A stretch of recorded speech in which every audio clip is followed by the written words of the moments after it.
Hello there, Simon here, Serial Trainer 7, and today's book collection covers the subject of leadership and management.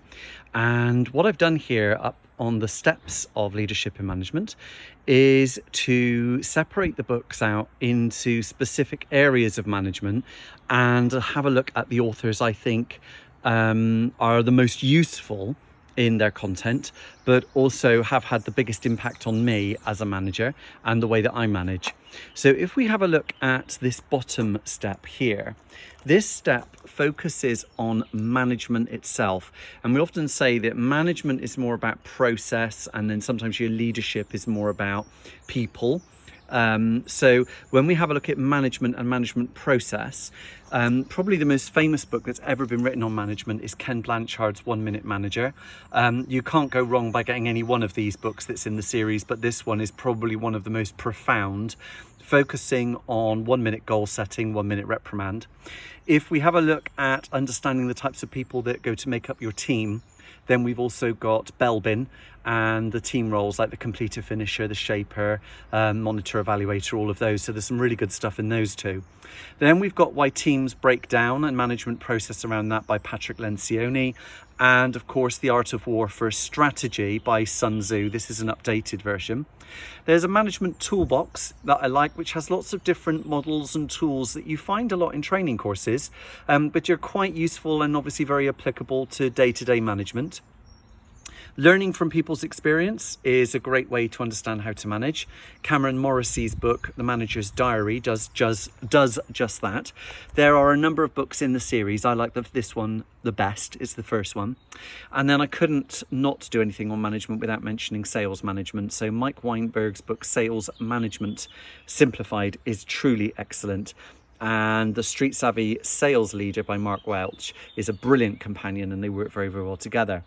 If we then move up into leadership, we have got some great authors here. We've got David Marquette, who is the nuclear submarine captain, who talks about leadership in Turn Your Ship Around and in the Turn Your Ship Around workbook that goes with it. This talks not just about leadership in the leader-follow model, but leadership as a follow-follow model, and talks about intention within leadership. Lolly Daskal, who is very prevalent on Twitter, looks at different personalities of leaders and what gets between leaders and them being great. There's some really good stuff in there. You should follow her on Twitter as well. Simon Sinek, of course, with his book Leaders Eat Last, is truly exceptional.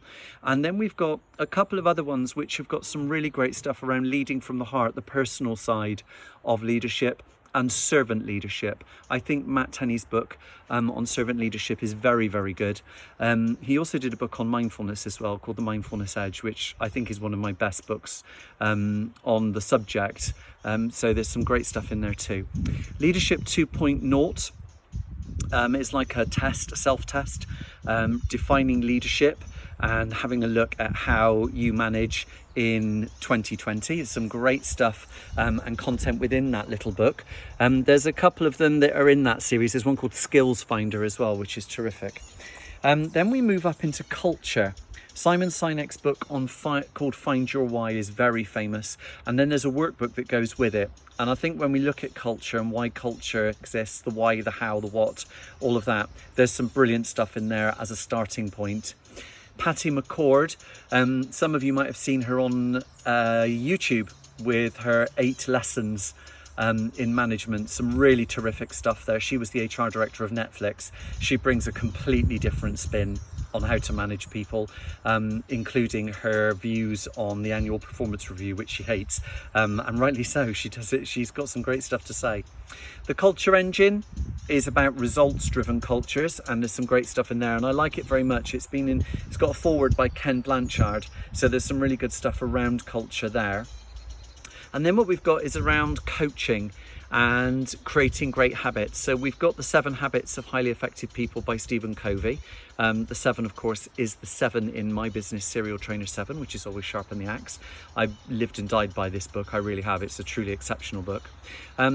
We've got Keith Rosen's book on its side there. It's without the cover because I damaged it, called Coaching Salespeople into Sales Champions. Really very, very good, and a terrific companion to both of these sales management books here. The Coaching Bible is like a training course on coaching, which has got some great skills for people who want to learn how to coach more effectively as a manager. And if you ever have to have quite strong conversations with people where you need to be very honest, then Radical Candor by Kim Scott is a terrific book and a very recent addition to my library. So what we've got here is a number of books on management and leadership broken down in their various areas, and I hope you really like them. Thanks for tuning in. Simon Harris here, Serial Trainer 7, training that gets you there faster and leaves you there better. Have a great day and stay safe.